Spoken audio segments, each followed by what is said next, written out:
আজকে আমাদের মহান নেত্রী দেশনেত্রী বেগম খালেদা জিয়া চলে গেছেন আমাদের রেখে। আমরা বাংলাদেশের আপামর জনগণ, বিশেষ করে আমাদের দল জাতীয়তাবাদী দলের কেন্দ্রীয় নেতৃবৃন্দ থেকে শুরু করে নির্বাহী কমিটির থেকে শুরু করে জেলা উপজেলা পৌর আপামর জনগণ, যেখানে সাপোর্টার ভোটার সবাই অত্যন্ত মর্মাহত।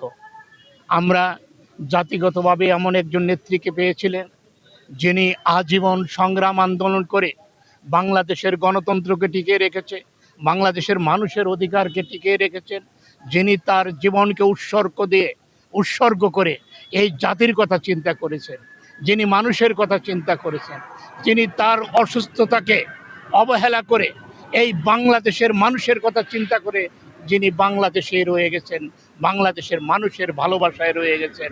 আমরা মহান আল্লাহর কাছে দোয়া করি, হে আল্লাহ, হে রাব্বুল আলামিন, তাকে পরকালে মানুষকে যেভাবে উনি ভালোবেসেছেন, বাংলাদেশকে ভালোবেসেছেন, আল্লাহ পরকালে তুমি ওইভাবেই তাকে ভালোবেসো, তাকে জান্নাতের সর্বোচ্চ মাকামে রেখো, জান্নাতুল ফেরদৌস তাকে দান করো আল্লাহ। অবশ্য উনি চলে যাওয়াতে বাংলাদেশের একটা বিশাল শূন্যতা হয়েছে।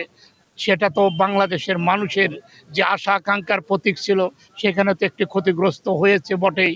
তবে আমরা আবার স্বপ্ন দেখি, আশা রাখি, ওনার সুযোগ্য পুত্র শহীদ প্রেসিডেন্ট জিয়াউর রহমানের সুযোগ্য পুত্র, যিনি দীর্ঘ 17 বছর সুদূর প্রবাসে থেকেও আন্দোলন সংগ্রাম করে বাংলাদেশের মানুষকে কাছে নিয়ে সাথে নিয়ে আন্দোলন করে ফ্যাসিস্ট সরকারকে তাড়িয়ে দিয়েছেন।